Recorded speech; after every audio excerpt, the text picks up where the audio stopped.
Jordan Peterson has the great quote, life isn't just a game, it's a series of games. And your goal is to win as many games as possible. But in order to win many games, you need to be invited to play lots of games. Oh, whenever he said that, it just clicked. How do I get invited to play lots of games? And if you reverse engineer that, you need to be a man of your word. You need to not always just win yourself. You need to help other people win. You need to be fun to be around, right? You need to be a leader who has backbone, who has courage, right? You need to have inspiring qualities about you. So reverse engineer how to get invited to play lots of games, and your life will really propel into incredible directions.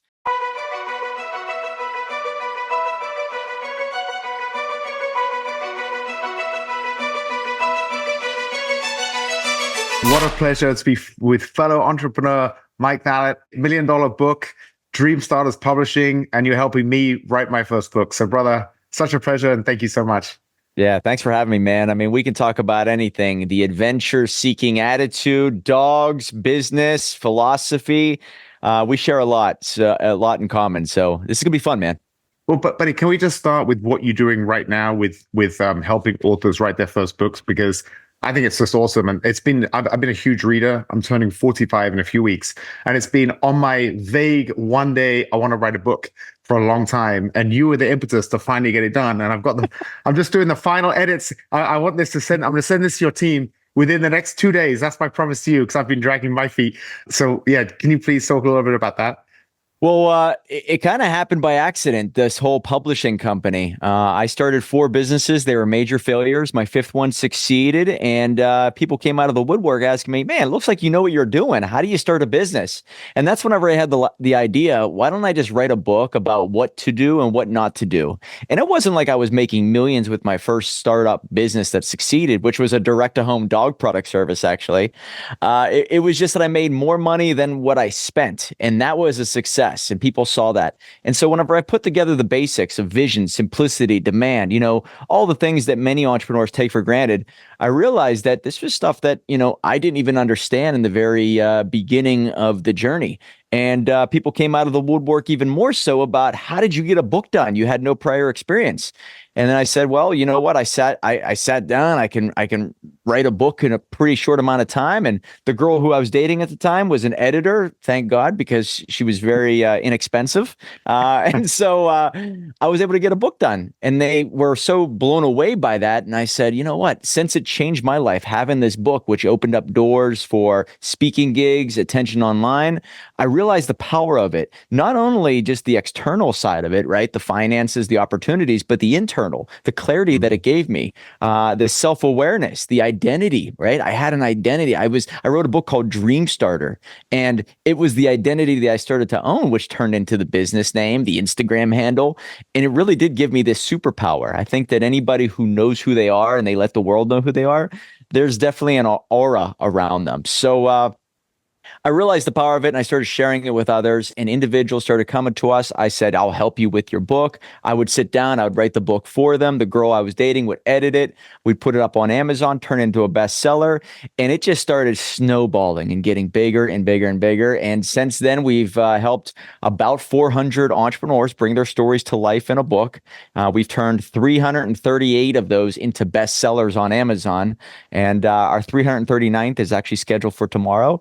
And the power of a book is real. I've seen people go from quitting a job, starting a business, writing a book, and now sharing the stage with some of their heroes, also generating leads on Facebook through Meta, through funnels and automation and email and text messages. And it just skyrocketed their life in many aspects. So that was Dreamstarters Publishing. And now we have an agency on the back end that helps them build funnels and, run ads for their book.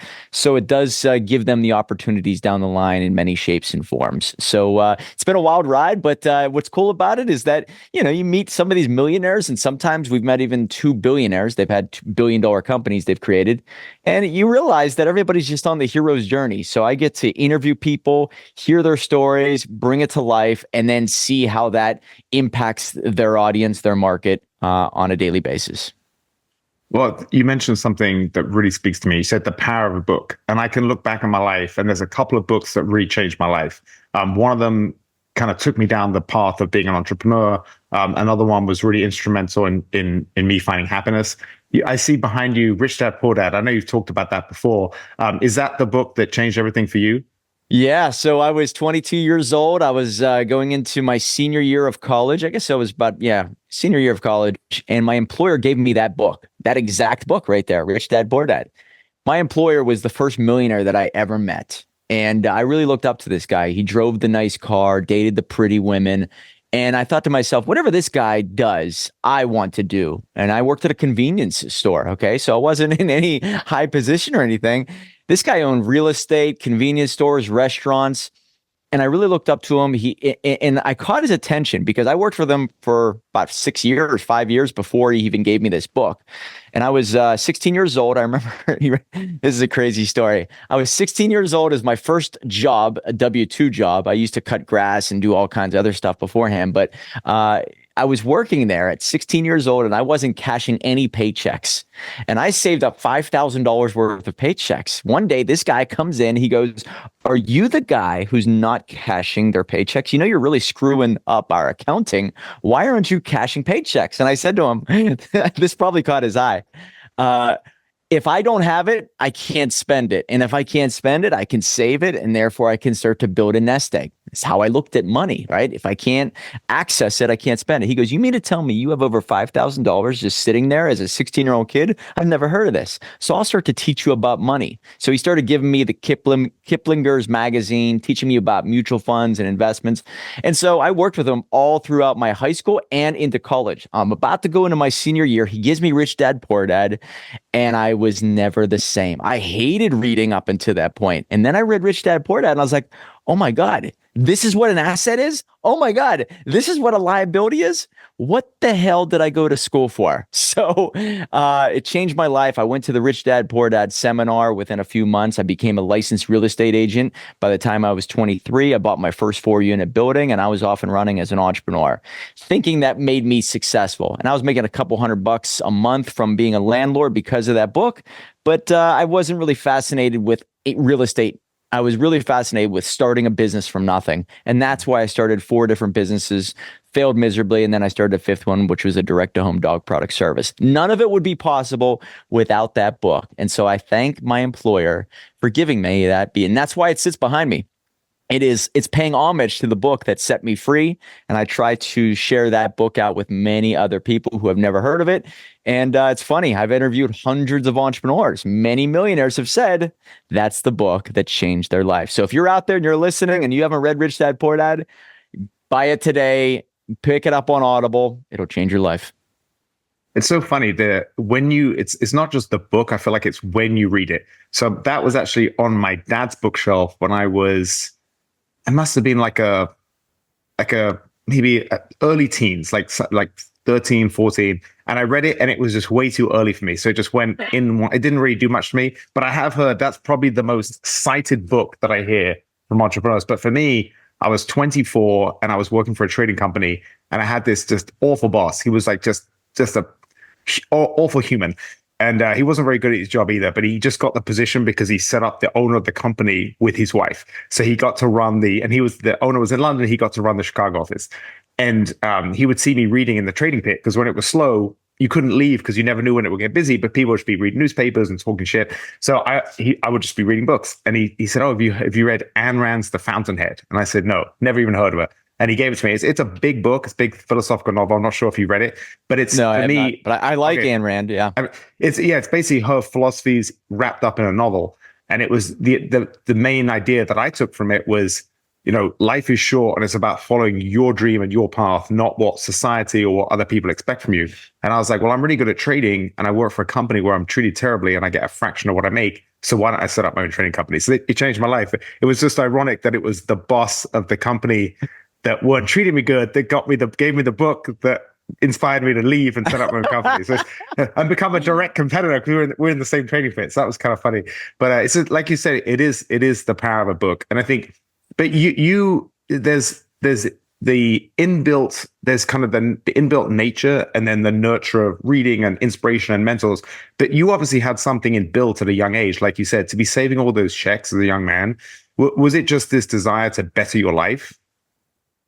Yeah, I think it was one of those, the aspects of I never want to struggle. Like I used to always, I Mm. mean, I would grow up and there would be, I lived in North Hills of Pittsburgh, Pennsylvania, and I was very close to the line that was considered North Allegheny. And if you are familiar with this area, it's basically the rich kids are live in NA and the middle class lived in North Hills. So I would always see the people who lived in NA have all the nice dirt bikes, the bicycles, all the best equipment. And I thought to myself, man, I wish I had that type of lifestyle where I could just go out and buy things. And it was like it kind of irked me. Maybe it put a chip on my shoulder that I don't want to struggle. And I would see my dad come home from work. He was a stationary engineer at the airport, which means he fixed air conditioning, heaters if they broke down. And he would come home and I remember him just like being pissed off all the time where, there was all this political nonsense at work and he'd have to either stay late and he'd have to do a lot of double time and a half. Like he would do overtime. So he would get that extra pay. And I remember thinking to myself, like he was always stressed out about money. And I thought to myself, well, if I could see my lifestyle in the future, I'd never want to worry about money. And I don't want to live that type of lifestyle. And I guess it made me think of, all the people around me who were very, very successful. What did they do? And I started to analyze. It seems like the people who lived in NA owned businesses, North Allegheny. And I guess maybe that kind of laid the train tracks of, okay, I don't want to struggle. I see my dad struggling. I don't want the 9 to 5. I don't want to have a boss. And there are people out there who do live a really stress-free lifestyle that can have whatever they want. I'm going to figure this out. And Ed Milat has that great quote, you have to be the one in your family. And as I went into this entrepreneurial path, I realized that there are generational curses, how I thought about money.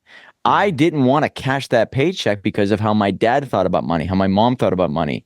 They didn't invest and they gave me work ethic, which is absolutely irreplaceable. If above all else, if I could just have one thing, it's work ethic. There's no doubt. You can always hunt for more food. But my dad gave me work ethic, but he didn't give me financial literacy. And so once I read that book and started to understand financial literacy, I had both components, right? I had the work ethic and then the ability to understand money to some degree. And that put me on the journey of, okay, I need to become a business owner. What is actually a business owner? And I guess it never ends from there. The chip on the shoulder combined with seeing what was possible, meeting the right people, and you bring up a very good aspect of it. Timing is important. I don't think if somebody gave me Rich Dad Poor Dad whenever I was 10 years old or 15 years old, I don't think I would understand the power of it. It had to be whenever I was about to graduate from college where I realized that nobody was coming to save me, that I had to start thinking about my finances and my own money abilities, my own ability to like earn a living. And it all came together at that perfect timing in my life. And thank God it did. Well, no one's coming to save us. That's such a powerful concept. There's so many people that think there's someone out there and maybe they're going to look to the government to support them or some kind of program. It's like, no one's going to save you. We got to save ourselves. So that's just such an important thing to get in your head. So I couldn't agree more. And the idea of money doesn't solve all your problems, but it solves your monetary problems. And then it kind of frees up your time to figure out what you really want to do with your life. And I was so lucky that I made a lot of money when I was trading in my 20s to realize that it wasn't like there's people that spend their whole life chasing money and they only realize maybe they have a broken marriage, their health has gone to shit, and they have no other interests and barely any friends. And they're in their, I don't know, mid-50s, and then they realize, shit, I've been chasing the wrong thing. I thought money would give me happiness, but I've lost all these other things at the expense of money. So I love that. It's the true entrepreneurial goal is to make money, and it's not to make money doing nothing. It's to make money doing things that inspire you and on your own schedule. Because as well as I do, like most entrepreneurs work more than the 9 to 5, but we just do it because we love it, because we have ownership, and because it lights our soul on fire. Damn right. I don't think you can put a price tag on it. To take your own ideas and then bring them to life. God, there's nothing more exhilarating than that. That is, there's a great quote out there. Humans don't have ideas. Ideas have humans, or people don't have ideas. Ideas have people. And I think that you're given all these ideas to bring to life. And if you don't, those ideas are going to go to someone who will manifest them and create them. So I love it. Now, there are people I've interviewed and they're very successful and they say, don't chase passion. Don't go after what you love. Go where the money's at. To me, I'm here for a certain amount of time. I'm going to build something that I'm truly proud of. I'm going to enjoy it. It's not the race of, I can't wait to get to the finish line. I want to enjoy the ride and the race as I progress to the finish line, right? So I need to love what I do. And I think that depending on what your industry is, you can absolutely love some aspect of it. You might not have to love every aspect of it, but there's something in there. And maybe I don't like formatting and maybe I don't like editing. And even I have a publishing company, but I love true stories. I love them. I mean, and I thought to myself, whenever I was failing and right around 2014, 2015, what could I do for the rest of my life that I'd be extremely proud of?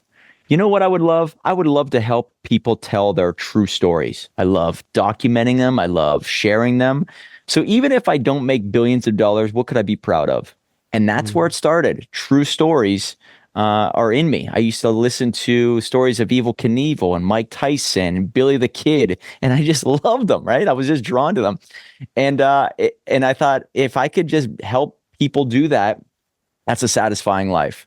Obviously, when it comes to money, you need money. People are saying money is the root of all evil. No, no, no. I would say the lack of money is the root of all evil, because if you have money, you have options. You have freedom. You can. Does somebody come to your door and say, "Hey, would you be able to donate your enthusiasm for this cause?" No. Can you donate money? Right? Money solves problems. It can help you with your health. It can help you create some type of awareness for a cause. It can free up your time so you can spend it with your family or your friends or doing what you truly love. So I think passion directed in a certain direction that also serves people around you. So I think passion and the servant mindset have to be combined to some degree. So the fact that I love true stories, I mean, it means nothing if I just go and consume them. If I love true stories and I help other people tell their stories or, get it out to the world, now I'm leading with that servant mindset. So if I have that servant mindset applied elsewhere, it's almost like the Jim Rohn approach, where it's serve the many, for service to the many leads to greatness. What could I offer the world that is lacking out there?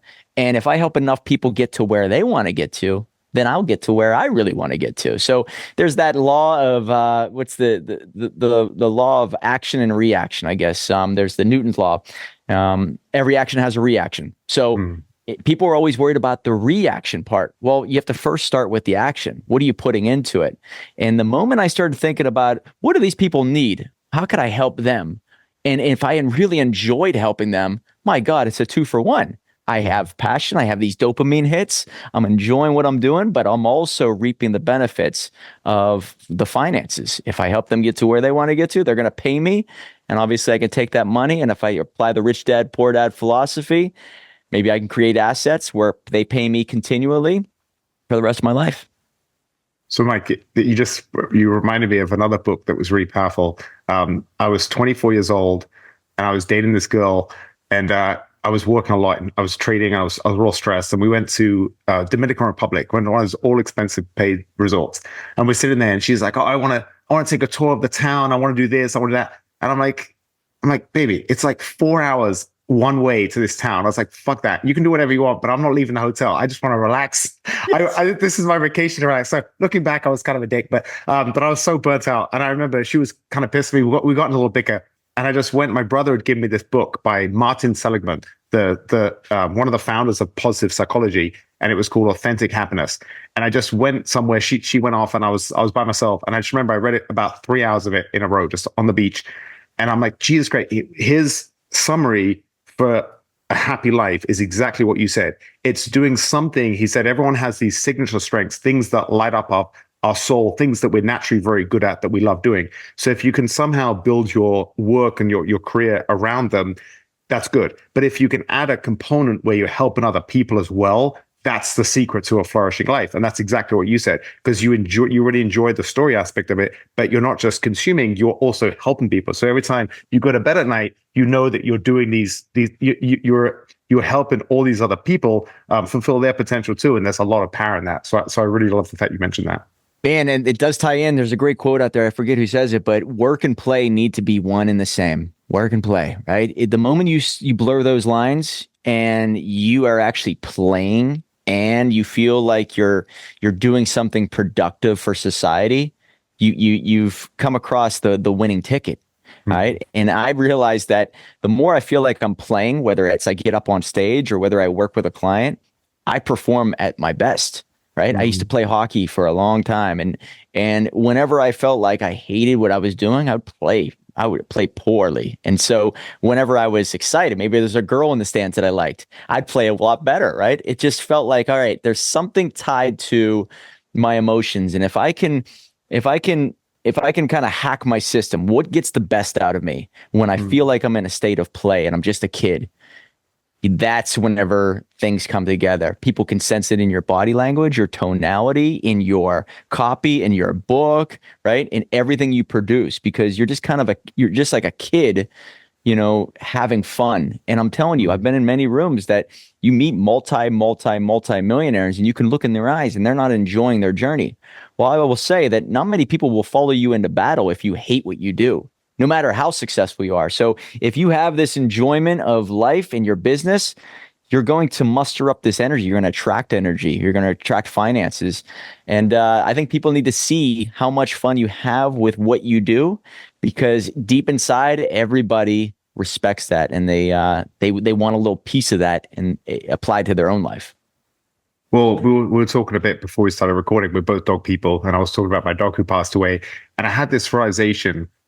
And it's not a big regret. I think I did the best I could. You're juggling a lot of things. But this dog, 14 years he was with me. And he went through, when I got him as a puppy, I think I was still trading. And then I took a sabbatical. I was fighting professionally and all the highs and lows that come with fighting, which is a lot. Then I changed careers. I was kind of at a low point. I had to rebuild myself in real estate. Then I met my wife. And we first, one of the reasons I fell in love with her is because she treated my dog better than me, So we had this incredible bond.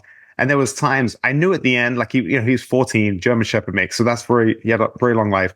And I would tell him the last 6 months, maybe I knew that I didn't have long with him. So every night I'd go to bed and I'd say, thank you for being such a good dog. Like I'd always tell him. So I was like, I want to tell him while he's here, not regret telling him when he wasn't there. But I had this little regret where there'll be a few times recently where I was busy at work and I'd be on these annoying work calls in the car driving home, and I would just put a headset on and I'd walk in and he'd run to me with a shoe, and I just kind of a few times it was real recent, so it's in my memory. I would kind of just dismiss him like, hey buddy, and I was like kind of so focused on the call, and I realized that if there's a lesson that I got from that I'm so glad I got it now, not when I'm 60 or 70 or 80, is I want to be more present and be more in the moment. And there's so many times in life where we live in such an era of distraction. They say attention is the new currency. And it's so easy to be just constantly distracted. And you go through your day just distracted. There's always 20 things to do. And you mentioned earlier about just wanting to enjoy the journey. And this is something I've just realized, like so many times when I look back at my life, I would have these big events. So say I was fighting and I had a fight in 5 weeks. I'm thinking in my head, the next 5 weeks are going to be brutal. It's all about like watching my diet, making sure I don't get injured, training 3 times a day, 6 days a week. It's going to be really hard. I just wish I could just click my fingers and be done with this 5 weeks so I can just relax. Whereas now, when I look back at that period, like there were some of my fondest memories. I'm like, oh, they were such great times. But when I was in the moment, I didn't see it until the last one. And when I knew it was the last one, I was like, I'm going to enjoy this whole process. And it was such a different experience. So I realized that it's not about life. It really is not about. It's not about what happens to you. It's about your mindset during it. And I feel like that's one reason that you really resonate with me is, I follow your story and all the stuff you post online, and, we've been connected for a while now. And I see that you're very, very authentic and you are enjoying the process. And you and I, of course, we both have big goals and dreams. We're not where we want to be, but we are happy knowing that we're going to get to great places. We don't have to be there to enjoy it. And that's such a powerful thing. And I feel like we are both so lucky to have that, because so few people have that. So many other people, and this was me when I was younger, you always think, if I get this, I'll be happy. And if I get that, I'll be happy. It's like, no, just be happy, happy with what you got.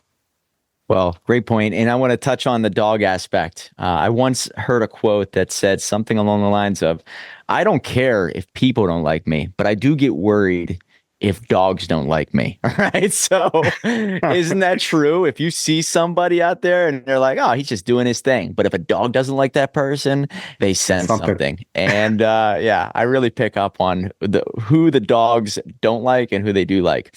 But you're right. I mean, I think that when you are out there and you really, really are showcasing your true, vulnerable, authentic side, people see that, and deep down inside, they wish they could do that. And so the moment you have this gratitude of, man, I'm so thankful to be on this journey. I don't know. I think you can withstand more pain. You don't really care about other people's opinions as much. And you made me think of when you're training for fighting. Now, I have never been a trained fighter. I've taken a few classes.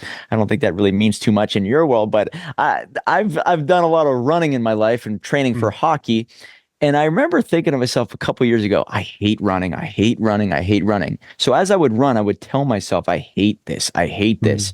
Meaning, let me just get to the end of the 5 miles and I'll be done with it. I'll check it off for the day and we're good to go. And then I started shifting because I realized the power of just what your thoughts and your words you say to yourself. I started saying, I love to run. I love to run. And I can't believe, thank God I get to run. Thank God I get to do this. And as I was doing it, I remember like I would feel the sunshine a little bit more. I would start to feel like myself, like it became easier to run because I wasn't focusing on the pain. I was focusing on all the good in my life, the air quality, the temperature, how I looked. I was focusing on all the positive sides of running. And I was able to run further, faster, able to get to where I wanted to get to. And I didn't hate doing it anymore. And that one little aspect, you take that and apply it to business and this journey, and you wake up every day saying, I can't believe I get to meet with my team. I can't believe I have a team that wants to work for me. I can't believe that I'm going to this event next month and speaking on stage. You start to be so grateful, and this gratitude. And maybe I'm a big believer in God. I don't know where you stand exactly with everything, but I believe that maybe the opportunities start to load up because of my gratefulness for what I have. And I would say that anybody out there who is maybe struggling with their finance or whatever, start to take inventory of what you have and that you're really proud of. I lost my mom a year ago. And so there are people out there who are saying, man, I don't have anything I want in my life, and maybe my life's not going well. Taking account of maybe having your parents still there, or your brother, your sister, or something that you're really, really proud of that's still in your life. I don't know. You start to not focus on that lack anymore. And there's that great quote by Tony Robbins. I think it comes from him. Those in a state of lack never attract. And so the moment you shift it into, man, I have everything I want. I can't believe I have this schedule, this business, this car. You're in a state of abundance, and you start to run further, faster. You're able to deal with problem clients a little bit more. You're able to run through the adversity, slay the dragons in your life a lot easier because you have everything you need. And as time goes on, you're probably able to attract other opportunities and people because you're not out there being desperate. And I don't know how you met your wife, but anybody listening, a desperate man really never, ever gets the girl, right? Desperation pushes away everything you ever want. Money, women, opportunity. So just shifting your mindset, being proud of everything you have and being grateful for the journey you're on and everything in your life, I believe more of what you want will actually come to you. And whenever I started to make it with this business, to kind of spin off into the book side of this conversation, I realized that your story is the most attractive part about you, right? Being thankful for the journey, all the adversity, being vulnerable, the divorces, the breakdowns, the failures of the businesses. By being proud of all of that and teaching you lessons, it's amazing that people see that side of you and they trust you more. So it's wild that the more vulnerable you become and the more you tell your story out into the world, individuals trust you more with their finances, their time, their attention. And your life, as a result, is very different from chapter to chapter. Well, I'm sorry about your mom. And my parents actually here visiting from England, and I had that same thought. They just came a couple of days ago. They're staying for a week, and one of my good friends, his father's dying, and we've been talking a lot. And I realized that I've just got to be more cognizant that I never know when the last time I'm going to see my parents are. And you can have that same mindset. There'll be a day when I never know when I'm ever gonna have. It could be my last time I'll ever run, or the last time I'll ever lift weights, or the last time that my son will be living under my roof before he leaves home. Like all these things, we never know when the last time is going to be. So I'm just so much more determined to enjoy now. Because if, for instance, to go back to the fighting analogy, I enjoyed that last fight because luckily I won and it went well. But I said this is going to be the last one, and just having that mindset. I have such clear memories of the whole process, the preparation, the walkout, my music, the post-fight celebrations, like everything. It's so clear and it was so positive because I knew it was the last one. If I had that mindset with all the others, I'd have enjoyed so much more the journey. But the others are just a blur of anxiety and just wanting to get it done and just be over with it. So I love that. And it's so true. The idea of being authentic and your story being the most powerful thing about you. I heard a quote from somebody, I think it was Neville Ravikant, and he said, "No one's better than you about being you." You know, like we are all unique and no one can do a better job of being you than you. And the idea of having that mindset is actually really powerful for happiness, because I've made a lot of good decisions in my life, Mike, and I've also made a lot of terrible decisions, and I've had some bad luck, and I made, several $1 million before I was 30, and then through bad luck and bad decisions, I pretty much lost almost everything by the time I was 35. And I always think to myself, man, if someone had told me 10 years ago, put $2,000 in Bitcoin, and I was now worth 50 million, I was a Bitcoin millionaire, I would have missed out on all the growth and all the personal developments and all the relationships that led to who I am today. I'd never have met my wife. I'd probably be a playboy chasing, dumb models and having a great time. I would never have settled down without. I'd missed out on all the benefits of our marriage and how happy I am with her and our son. So it's such a good reminder when you're in the shit, when your whole life feels, the definition of depression is you cannot imagine a better future. When you're in the thick of it, it's such a good lesson. I want to tell anyone who's listening that when you're really dealing with hard things in the long arc of your life, oftentimes you'll look back and you'll be happy you went through them. But it's so hard to see that when you're in them. But I mean, every breakup before I met my wife was the best thing that happened to me because it led me to meeting her. But at the time, for whatever reason, a lot of them sucked. I'm an emotional guy, and so there's so many times it's just such a good message. And I feel like that's one of the reasons that I'm attracted to you as just your character, is I feel like you and I share a lot of these same mindsets. Yeah. First off, thanks for saying that about my mom. It means a lot, and I'm with you. I think that it's almost as if like there's a price to pay to obtain the character that you seek, the dream version of yourself. And if you just shift that perspective, I believe it's Alex Hormozi who says that, like every adversity, every failure, every breakup. What if you shifted that perspective and just say, this is what it takes to get what I want, and that's the cost of doing business. And then you look at every failure, mistake, misstep, whatever it is, and you look at it as a blessing. And I think, nowadays, and maybe you're the same way, when something bad happens, I always go to the first question, what is this teaching me? What am I supposed to learn from this? Whether it's a girl leaving me or a client not happy or a team member not happy, whatever it is, it's almost like it's what's required to expose you to something that you're lacking right now. And you need to go into that maze to find that tool, that resource that maybe you forgot about, misplaced, or never had before.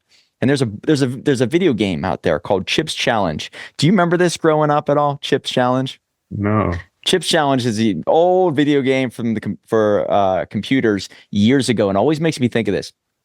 Chips Challenge was this maze, and there'd be keys everywhere. And you have to go deep into the maze to get a key that you'd have to eventually leave that maze and go somewhere else. You never know when you're going to need that key ever again. But later down the road in the video game, you're going to need it to get to the next level. And so you actually have to go deep into the cave, if you will, very much like the hero's journey, the inner cave, to get something that you didn't have. And then you'll never know. It could be next month, next year, 5 years, 10 years from now, but you'll have that key to get you into that door, to get you into that opportunity.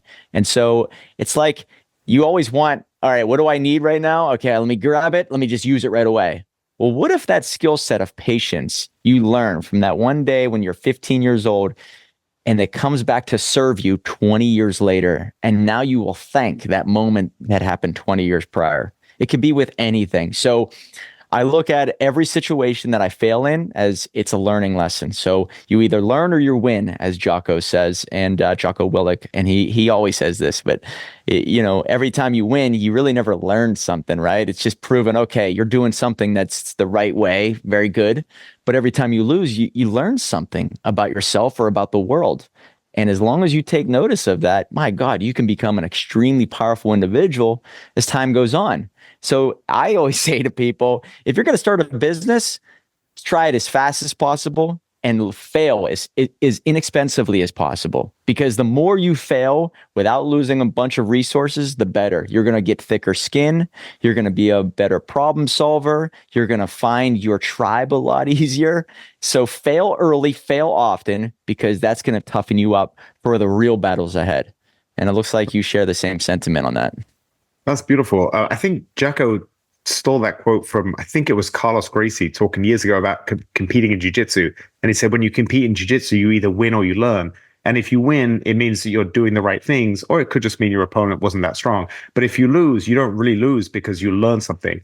And actually, when you were talking, I just had this crazy thought, Mike. So if I look back at my 3 careers that I had, the first in trading, I got paid by my first trading company to lose money and get a lot of wisdom. They always say in finance, they say when you lose money trading, you don't really lose money. You're paying the tuition of learning how to trade. So I realized that I was lucky because I managed to learn on their dollar.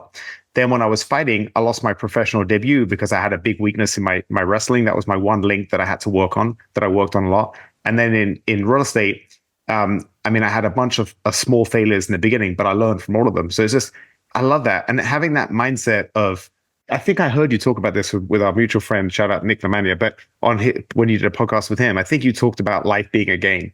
And I love that analogy because I feel like if you have it, life can be very serious, it can be very harsh, and it can be very painful at times. But by having the mentality that life's a game and you're going to see challenges as not negatives, but as just problems you have to solve, it's gonna go a long way to making you a lot happier as you navigate the game of life, so to speak. Yeah, well, Jordan Peterson has the great quote, life isn't just a game, it's a series of games. And your goal is to win as many games as possible. But in order to win many games, you need to be invited to play lots of games. Oh, whenever he said that, it just clicked. How do I get invited to play lots of games? And if you reverse engineer that, you need to be a man of your word.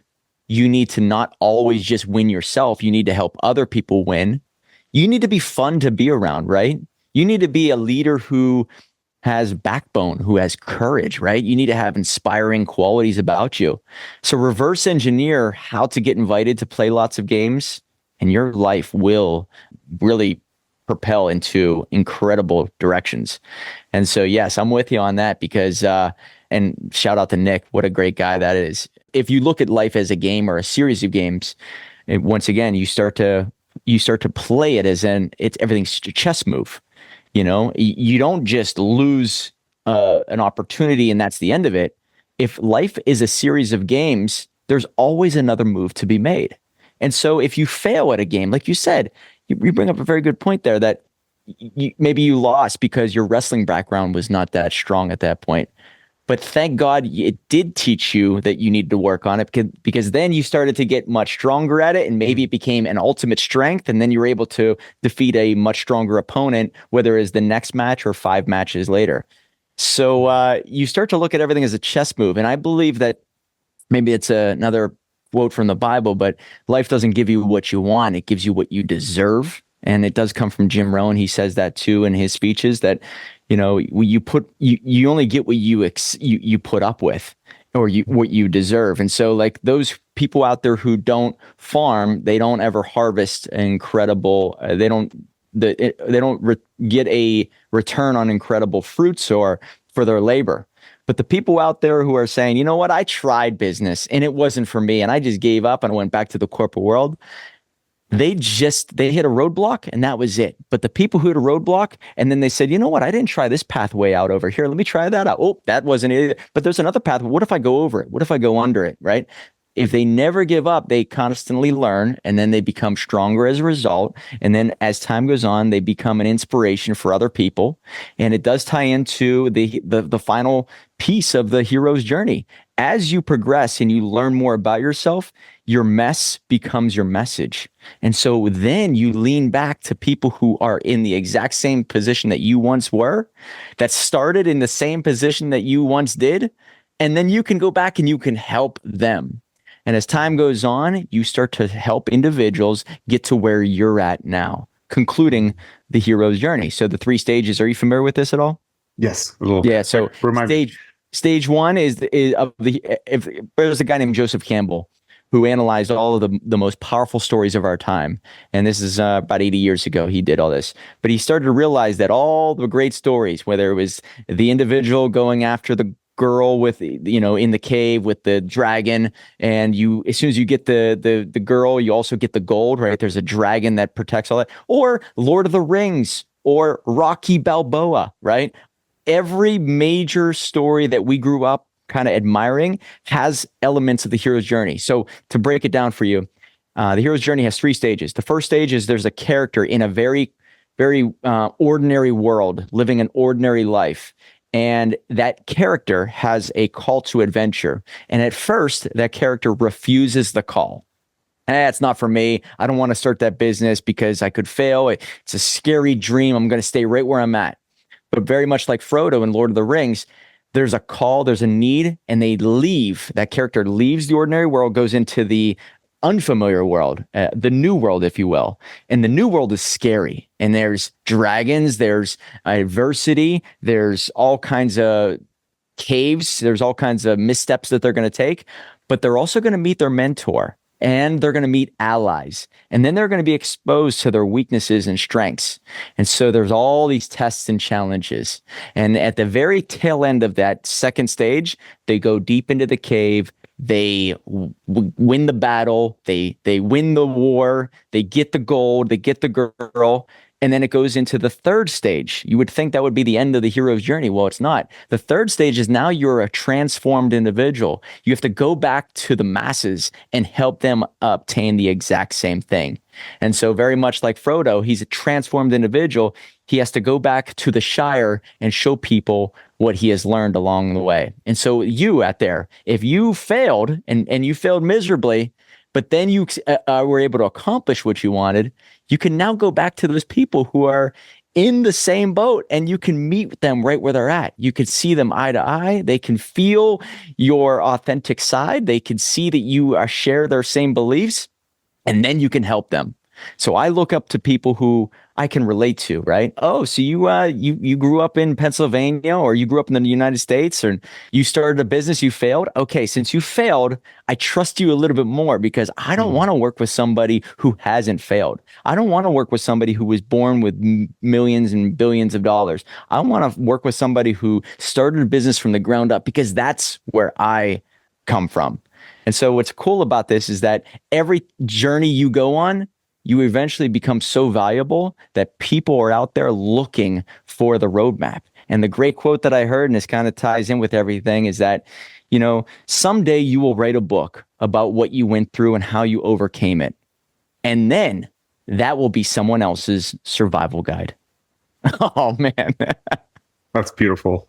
Well, Joseph Campbell has a great quote, and he just said, follow your bliss. Like, you got to find out what ignites your fire and then follow your bliss. And that's, when I look at you, that's kind of that's what I'm getting out of seeing your journey. And one thing I really liked about you is I remember when the whole cancel culture was crazy and 2020 was, all the shutdowns, and we started to realize like this seems a bit excessive. And it was like, if you said anything, people are hating you because like, oh, you're trying to kill my grandma, and obviously all those people have been proven correct, and all the conspiracies have been proven correct with the Twitter files and so on. But that was one reason that I really resonate with you too, is because you really came out of your shell and you're like, I'm going to be unabashedly me. And I've been doing the same. And I remember in real estate, all my mentors always told me, Lawrence, you got to stay apolitical. You work in Chicago. It's a very democratic city. Watch what you say. Don't be yourself. And I'm just like, I can't do that because I have a 3-year-old son, and I don't want him to look back and say, Dad, like, were you scared of losing business by saying your mind? Like, no, like that's exactly how my great grandfather was a Holocaust victim, and that's how Germany was this nation, like one of the leading countries in the world, like a nation of intellectuals. They got the most Nobel Prizes. How did they agree to let things go as far as they could to let the Holocaust happen? It's because good people were scared to speak out. There's a lot, like humans we're social creatures, and it's very natural for us to be subservient to a leader. So we just kind of stay in line. And that's one thing I really love about you. And I'll tell you, I've had big time, some of my biggest clients, developers say, Lawrence, like, I see the stuff that you put on Instagram and I really appreciate it. And that's why I want to give you the business, as opposed to another guy that you might be competing for it. And it's like, yes, of course. Will you lose business? Yes. But will you also gain business? Yes. And the most important thing, and I feel like this is so you as well, is you get to work with people that see life in the same way as you. And it's not to say, like, right now we're so divided politically, but it's more than just, it's not about left versus right. It's about, do you believe in, free speech, or do you want to be subservient to a corrupt government? It's about how you want to live your life. Like, what kind of people do you want in your life? Do you want fellow entrepreneurs that are really willing to take risks and also have the upside of those risks? Or do you want to work with people that are they're risk averse? They don't want anything to do with that. There's all these different ways of looking at life. Do you want to work with someone that believes in that children should be free to choose, or do you want to work with someone that's trying to push a narrative on the whole of society? Like, these are big questions, and I think I really believe that we really need to be talking about this stuff, because things have got crazy. And for the longest time it was, and even my dad's in town and he doesn't know, he has the media in England. He's pretty apolitical, but he's like, Trump seems like a megalomaniac and he scares me. And I said, Dad, like, do you know what's happening right now? Like, we have a president that isn't all there, and things are being run by lobbyists, and we're having foreign wars, and 10 million people have come in the border. It's craziness. It's like bedlam, because no one, the guy's asleep at the wheel. And it's just, I feel like if the people don't start saying this is crazy and we're not going to put up with it, then things are just going to get worse. So that's one thing that I really like about you, is you're unabashedly yourself. And you believe in health and fitness, and you post shirtless photos of you jacked. And that's the kind of guy, but I love that, Mike. It's like, because it's the same with me. I always have this feeling where I'll have one of my investor clients who I don't know very well, and they'll add me on Instagram, and they'll start following me. And I'm like, oh, and then I'm posting a shirtless photo after a run of me talking about some thought that was in my mind. And I'm just like, you know what? I'm not going to live in fear about upsetting people, because whatever you do in life, you're going to have people that like it, and you're going to have people that don't like it. And one of my mentors said to me, he said, every single decision we make is from either a place of love or a place of fear. And I just don't want to live. I don't want to do anything from a place of fear. I want to do everything from a position of love. And part of that is being authentically me. And that's you, man. That's you. You sum that philosophy up. Man, that's great. Thank you. And I'm with you, because Dr. Joe Dispenza, are you a Joe Dispenza fan? Yes. He has a great quote out there. Your personality creates your personal reality. Right? So the moment you put that mask on and you live a lie, you're going to attract other people that most likely are living a lie also. But whenever you take the mask off, what's crazy in 2020, people put the mask on, but deep inside, that's when the masks really came off. We're able to see who you really are inside. And so I learned this right around 2019, I would say, right beforehand. The moment I started to focus on getting the right clients rather than all clients is when my business started to scale. And so when I put my true beliefs out there, I started to attract like-minded people. My team was happier, right? The clients were happier. It was wild how my life got way better because I was attracting the right people for the very first time in my life. And so it's 2020, I doubled down on it, and I really showed who I really was deep inside. And it was crazy to see the results. Yes, I felt the heat, but I felt a lot of love too. Mm-hmm. And you're all right, man. There was a time maybe 20 years ago where you didn't really have to get political, because Republican and Democrat, they're pretty close. Now you have to pick a side. Mm-hmm. You have to. With everything that's going on, it's so insane out there. When you see, Trump and Biden, if you're actually saying out there, man, I can't wait for Biden to keep going with what he's got going.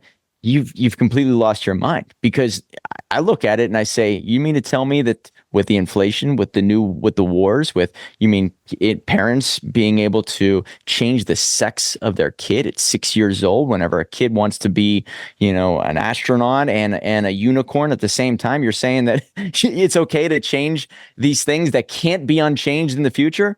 Wow. All right. So something's going on here. And I look at it as a spiritual battle. I don't know how you look at it. And individuals who keep it all to themselves. I used to say this to myself. I used to look at people who are spiritual and religious, and I'm like, your relationship should be with you and God, and nobody needs to know about it. And then 2020 happened, and I look at everything as like a spiritual battle now. If you keep it to yourself, you're doing the world a disservice. It's almost like the darkness is creeping in, and you're saying, well, if it doesn't affect me, then I'm okay. But if you're the light, you can light other people up. You can show other people the way. You can give them the courage to stand out. Would I be as courageous as I am if I didn't see other people doing it? I don't know. I mean, I saw other people doing it, and I'm like, I like them. I like them. If they're doing it, I'm all in too. And I believe I was doing that for other people. And I think that you have a profound impact on those around you. Some people are looking for the way. And if you keep it to yourself and you just say, hey, I'm just going to keep my mouth shut and just grow my business. What's the point of growing your business if at the end of the day you look in that mirror and you hate who you are, and you realize that you're not courageous, you're not living your true authentic self, and then you see your son, and I think you say you have a son, is that right? Yes, 3. Your son looks up to you, and then you're not living your true self to the highest degree. How could you ever look into your son's eyes and say, hey, you better go after what you really want and don't let anybody change that? It's like they don't, I'm not a parent, but I've heard that they don't listen to anything you say. They just watch what you do, and that's what they mimic. So the moment that you put yourself out there in a way that you're, unafraid, God, it's so inspiring to those around you, your family members. And what's cool is that your tribe around you respects you more. They believe in your words more because, hey, I saw when shit hit the fan back in 2020, I saw how you responded, and I respect that. So I'm with you. Let's go to the end with this. I'm willing to invest in you. Let's go, because I know how you're going to respond. And I think that if you don't do that, you're hurting your business. You're hurting your family. You're hurting your legacy. And I think that the moment you start to dive deeper into that, you don't ever want to let that go. You realize the power that it gives you to be unafraid of the consequences financially. But what's really cool about it is that you actually benefit from it. So if you're out there and you are afraid, at first you're going to feel the fire. That's why most people stay right where they're at. However, enough time passes. Friends, family, the ones out there who maybe don't know where you stand yet, but they will eventually, they're going to start to love you a lot more. And I think that, the moment you keep getting yourself out there in those battles and you start to stand up for yourself, you start to respect yourself more deep inside. Well, talking about life being games, I think one of the games of life is to find your tribe. And that there's nothing happier. I'm so grateful that I have a tribe. I have 2 friends on my street in Northwest Indiana where I just moved to. That's one of the reasons I bought this house, is because I wanted these 2 brothers on the street. I've got a great tribe in Chicago where I work. I have a great network all over the country and internationally. I've got friends I've got a buddy in Australia. I've got friends in Europe. It's like there's a lot of negatives to technology, but one of the benefits is like-minded souls can meet each other, connect, and follow each other and get inspired from each other. And I think that's beautiful. I love what you said about helping friends too. I get so many crazy private messages from people who can't speak publicly because they're worried about losing their job. They work, they're not entrepreneurs. They don't have the freedom that we have.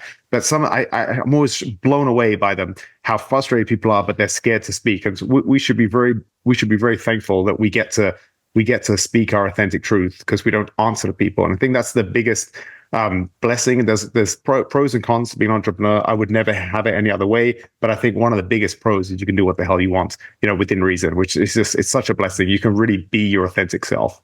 Well, on your website, you talk about this podcast is for adventurous souls.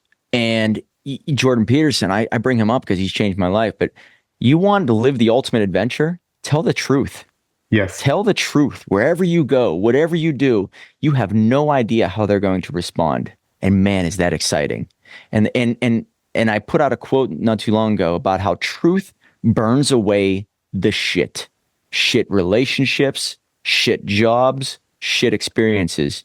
And once you tell the truth enough, you're going to burn away all the bad stuff and be left with this little piece, right? And that little piece is 100% real, and you can really build a life from that. So, telling the truth for me, I used to kind of keep it to myself, politics and religion and all that. And then I started in 2016 when Trump ran.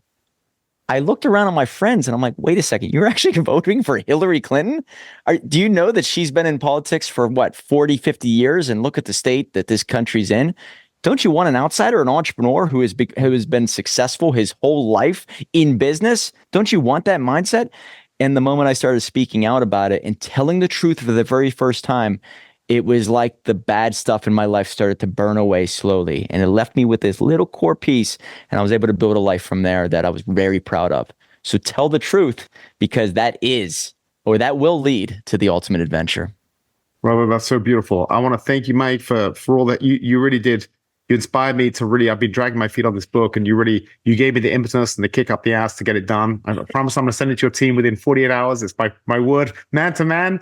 And 48 hours? Are you serious? Yeah. Is that real? Yeah. Oh no, my it's real. God, Yeah. you're I'm the just doing man. the final edits. And I just want to thank you. And honestly, man, I love seeing your personal growth too. It's really cool seeing that phrase, a rising tide lifts all boats. It's just cool seeing all the people that I talk to and I interact with and I follow. We're all kind of working on ourselves, and that the rising tide is lifting all of us. So, brother, thank you so much.